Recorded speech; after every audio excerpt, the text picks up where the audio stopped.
other people from other schools. Doesn't matter how old you are or young. Old guys showing new guys some stuff. You guys spark that fire back into the old guys. No rivalries. There's no Balintawak versus Dexter. We're just gonna spar. That's what unites us.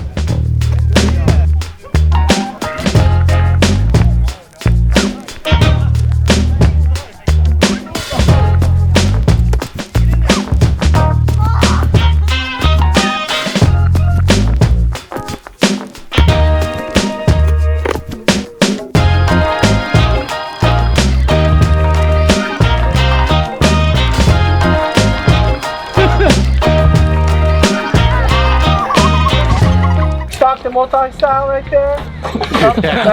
Island Water Martial Arts. You have all the way down Caco Desert Park, Narva Val from San Diego, IMB Academy, and there's a bunch of other academies here. Dojo. And then that's the running ladies visiting from Hawaii, or he immigrated here from Hawaii. Recently from Manila. All right. Franz Jungus. There you go. So all the way from the Philippines, technically.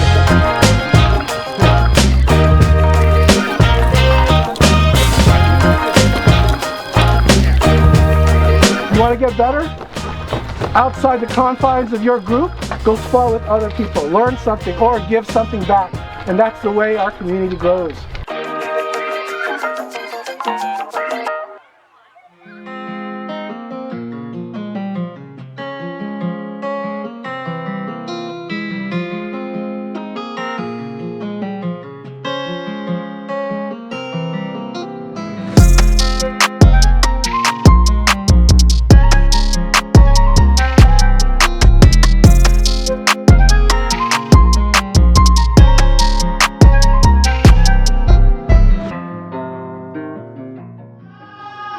What's up, Bobby? What's going on, man?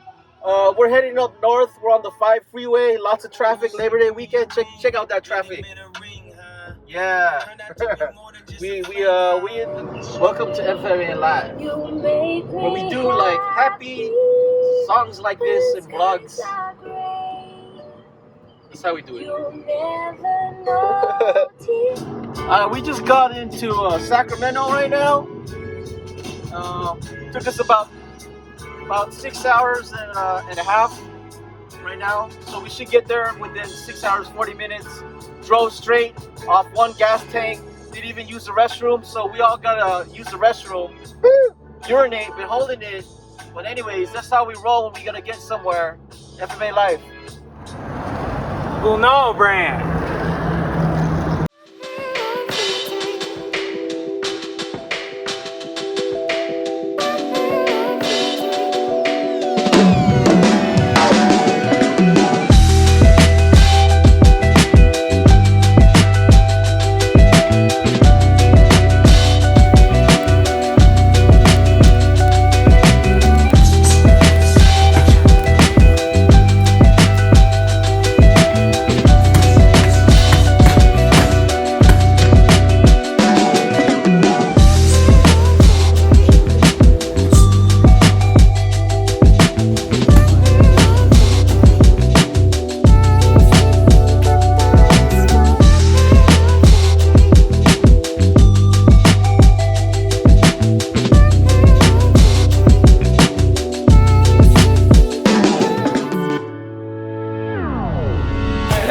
I'm Jordan Labuyo, and I'm from Philippines, La Union, Philippines, and I grew up in Manila, mostly Manila.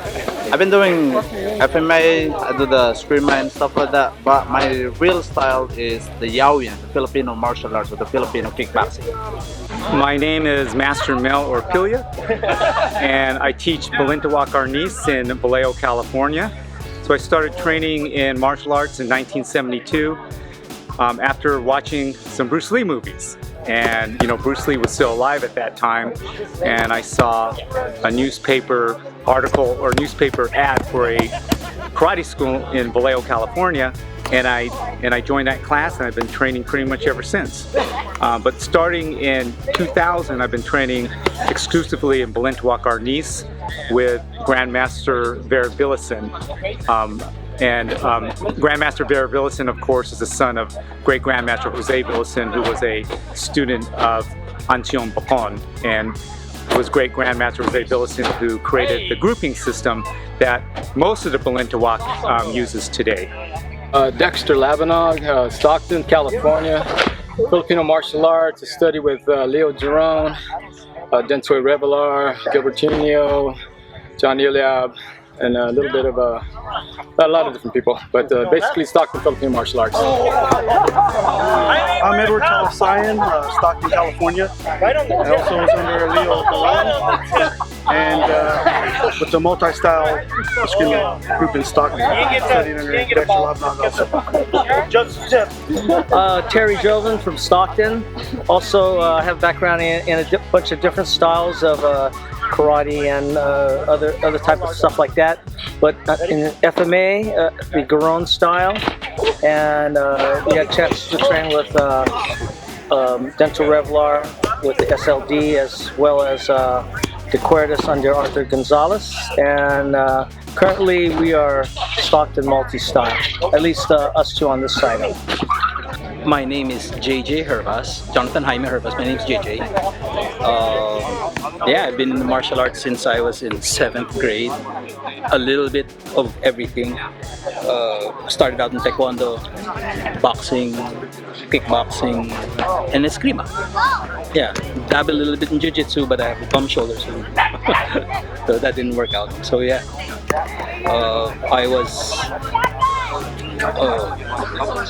in Taekwondo. I was a tournament fighter since in college days for the varsity, De La Salle University varsity in Manila. And after that, I kind of said, I can't keep this up because of my joints. Might as well use something friendly. So a little bit joint friendly. So I'm in FMA since I graduated college. Yeah, almost 30 years ago. I've been in 3 styles of Eskrima. My first teacher was Johnny Cañete, and been with here for like a year almost. And under Bert Labanyego, both of them both passed just recently. I think I already did. And ever since I've been with Calis Ilustrisimo. My first teacher in Calis Ilustrisimo was Roberto Morales. And now, ever since I've been with Mang Romy, Romeo Macapagal. My name is Ron England. I have a Grandmaster certificate in Eskrima. I started in Eskrima about 1983. My instructor was Braulio Pidoy, who was the guy that founded Pidoy style Eskrima. He came from the Philippines in 1924. His master was General Oplen, who was one of the generals in the Revolution. Derobio is about a 200-year-old blade style out of the Philippines. It does not exist in the Philippines anymore. It's not there. So one of the things that my shirt says back in the roots of Eskrima, and people have asked me that.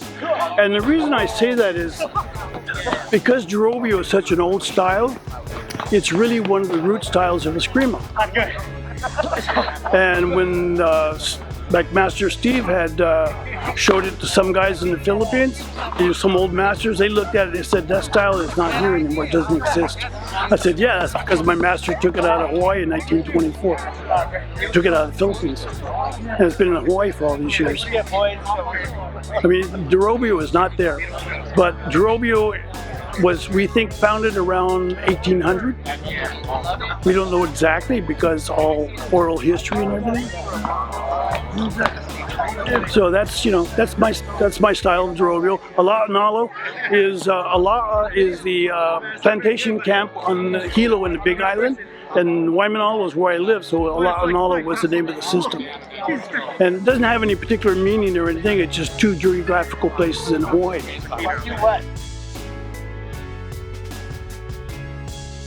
FMA Life means to me living a warrior life, and that's why I named my system Island Warriors, because I want students to not only understand that being a warrior is more than fighting. It's more than learning a Filipino martial art, learning how to hit with a stick, with a knife, with empty hands. It's about being a good citizen, about being an honorable person, and within our history and our culture, the warriors were also the providers for the families. They were the They were the leaders. They were the storytellers. They pass on the history and values of their community. And so to me, FMA life is a warrior life, and being honorable and, you know, giving back to your community. Also, it means understanding our Philippine and Filipino-American history. I feel that if I'm just teaching stick fighting, it's just stick fighting. But I have to teach the stick fighting in the context of Filipino history and Filipino-American history. Otherwise, it's just stick fighting. So in my classes, they get a whole cultural immersion from pre-Hispanic Philippines, and that's why I wear the indigenous tattoos of the Ifugao tribe, because these were our authentic Filipino warriors. These were the people in the Philippines that were never conquered by the Spaniards, and they kept their way of life, their values, their cultural practices intact, and never changed it. And so they fought off other tribes, they fought off the Spaniards, they fought off the Americans and the Japanese in order to preserve their culture. And to me, that's FMA life. It's preserving who we are as Filipinos, but also as warriors. And it's done not just through fighting, but giving back to the community, knowing your history, and providing for your family, and just being a leader. It is a lifestyle discipline. A lot of culture involved, the Filipino heritage culture. Everybody has a different opinion of what they call, how they perceive it. For me, it's a culture. It's a bond between practitioners and historians wanting to know how to preserve the art, pass it down. And it's a very good discipline, and it kind of humbles you in so many different ways. And understanding how our forefathers preserved it so we could have it today, it's kind of on our lap to pass it down to the next generation. So it's very, very important that we come together and do the sharing thing.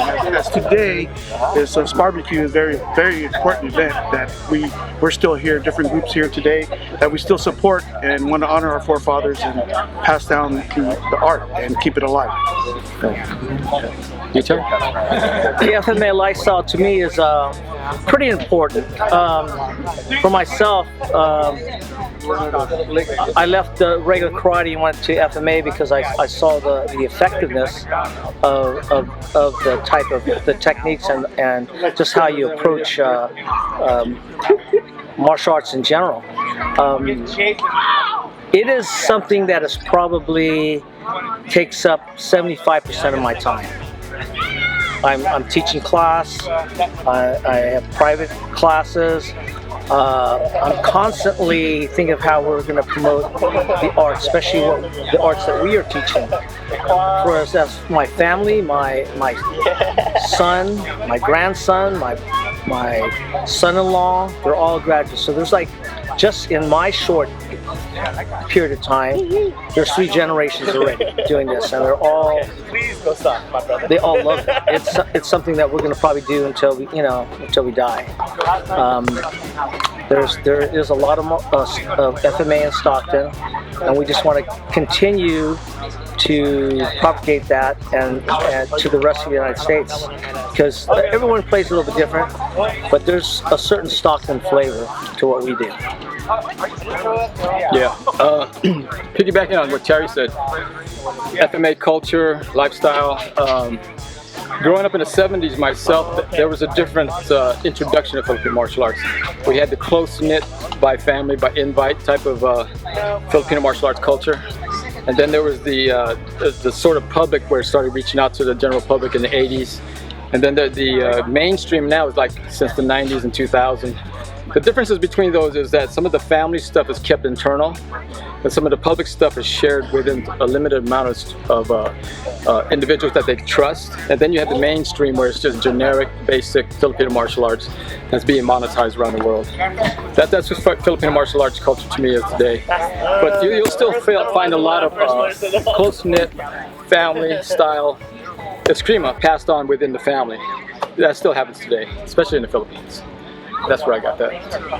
FMA is pretty much a part of my life. It takes up a major part of my thoughts on a daily basis. Aside from work, family, it's FMA. It's taught me a lot of lessons through the years. My life lessons, mostly I got from FMA, seriously, from Mang Romi's teaching specifically. I guess it permeates every aspect of my decision making. Don't put yourself in harm's way. If you do, make sure you can get out of it. Gamble if you must, but as much as possible, stay safe. Yeah, and a lot of those. Well, it's, you know, you have to go back to the beginning, and it was a secret art. You know, people, I mean, I have people whose father did Eskrima and their grandsons or kids did Eskrima, and they had no idea that their grandfather was an Escrimador. No idea at all. We went to a birthday party one time, and there was this old, the old man was there, and the son had told the old man that he was doing Eskrima. But the old man said nothing. So we, you know, he's like 90-something years old, so we're holding him up by his pants, you know, and go, okay, Tata, strike. And one of my guys strikes at his leg, and the guy goes right to the head. And the son's like, he had no idea. So FMA was an art to protect the people. It's self-defense. And that history, like some martial arts, you know, are built out of sport. Eskrima, FMA, is a development of survival. You know, and they say, well, why is Eskrima so simplistic? Well, it's because you had to train the people in your village to prepare how to fight, because at any time the warring barangay were going to come over the hill and raid your village. So it's a very fundamental, it's got a lot of complexity, but it has a lot of simplicity too, you know? And it's really, I think it's a combat art. In the early 90s, when we were teaching in Hawaii, hardly anybody knew about Eskrima. And we would get karate and kung fu and all this kind of, you know, different, and they would see us, we're actually hitting each other, and they're still doing katas. To me, that's a huge difference between Eskrima and the other arts. It's an art of preservation, where a lot of the other arts were kind of sport and, you know, but yeah, it's about survival. It's about self-defense. It's a great community for all the FMA martial artists, and then now we're here in Sparbecue. We get together all the martial art or Filipino martial artists. Oh, the Sparbecue is great. I know that Steve did it down in LA. My brother was there representing Island Warrior Fighting 6, so I'm glad they brought it up here to Northern California, so that people over here, the family, I call it the FMA family, the brotherhood, can experience his philosophy of sparring in a sense that we're all unified as a brotherhood of Filipino martial artists, and it shouldn't always be about competition. You know, it's about sharing and learning and building that brotherhood. So I'm glad he brought that spirit to Northern California as well. Sparring and barbecue. Who needs an opinion? They're all going to be good. Well, there's a bunch of people here, and you can feel the energy, camaraderie, and everyone's friends. Everyone says hello to each other. No egos. That's what we all like. Yeah, sparring and barbecue. Done. Oh, it's great. I mean, you know, one of the things that has really hurt, well, all martial arts, but FMA in particular, is the politics. You know, between different schools, and you know, but you got to stop and step back a little bit, and you remember that Brother Pinoy, my Grandmaster, he told me that he came to Hawaii in 1924. He did not open his school until 1961. I said, Master, how come you waited so long? He said, you know, in the old days, if they know you know something, they would come challenge you. And he says, I don't like killing anybody. And that's how the old mentality of Eskrima was. You know somebody that knows something, they go challenge you. So the art has come a long ways. So now we're having these great events and everybody's having a good time and they're all friends and everything.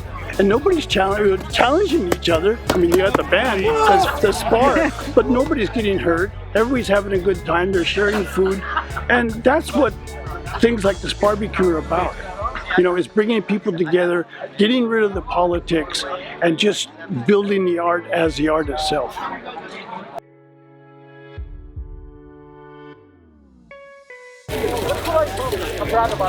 I'm used to it. Yeah. I'm used to it.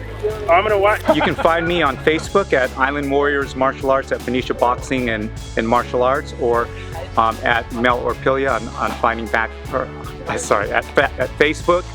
Or you can just call me at 707-477-1159 or email me at mel9661@Orpilla, that's O-R-P as in Peter, I-L-L-A.com. Well, we do have a website called StocktonMultistyle.com, and we're out there on the web, and we post everything that we do. You can find a lot of videos on YouTube. Oh, that's right. Many videos under Stockton Multistyle, YouTube, and on Facebook. On there, it has our direct phone numbers as well as our emails. Yeah, I only share through private invites or direct contact for special training. They can get a hold of me through their website, or through Terry or Edward. Captain. Anyways, yeah, so that's where I pretty much am more of a case-by-case basis of teaching. So J.Hervas.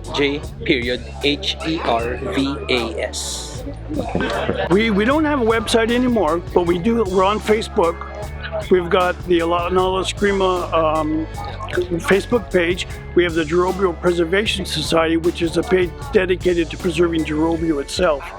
And then I have a few other smaller pages, but basically you can get me on Facebook Messenger, you know, or through our Facebook page. I don't put my phone number out anymore because too much traffic, you know. So that's the best way to find us. Sparbecue.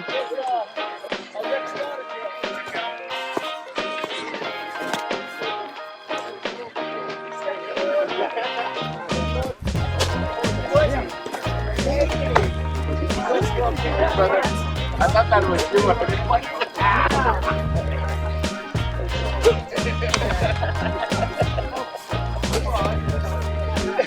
Right across the country.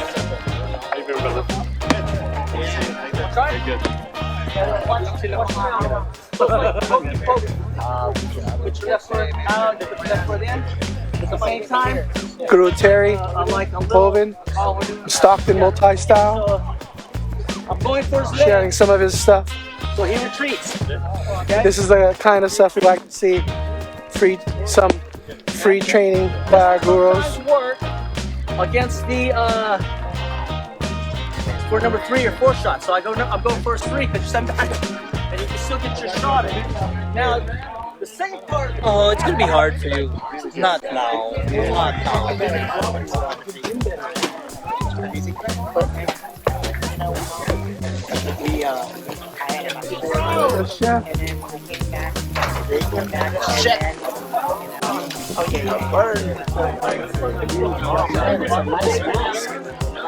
That's for your kid. That's a nice Your daughter. You put her hand there.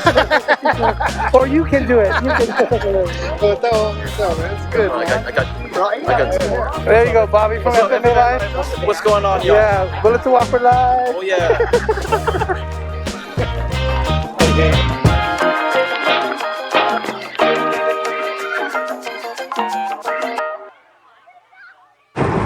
Going through the bridge again. Check it out, the bridge. Yeah, that's great. So where we at? Some rest stop. I don't even know where it is. Oh, I know where you at though. You at this men's room right here with these ladies that just walked by.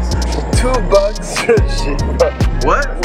$2 for any item. So whoever owns this is making bank. Making bank. Hey, $2 for a candy bar? I'm buying it. I'm like, fuck. All right. Sometimes you gotta get your sweetness on when you're driving home late in the dark on the 5 freeway. Oh, what's up with that? $2? That was $2. Yeah. At least it's cold. Sometimes you gotta stop by and get some sugar, right? Yeah. So you want one? Huh? You want one? Yeah, I'll get one. All right. Okay. Here, dude. Alright, so right now I have Ace driving right here, and we like ran out of gas. Check that out. So we're on fumes right now, and if you look right here, right there, look at like it's 0 on the gas on the meter, and also where it tells you how many miles left, it's 0 basically. So like we might have an adventure or something, you know. I don't know. We'll see what happens. You know, if we have to like push the car or something.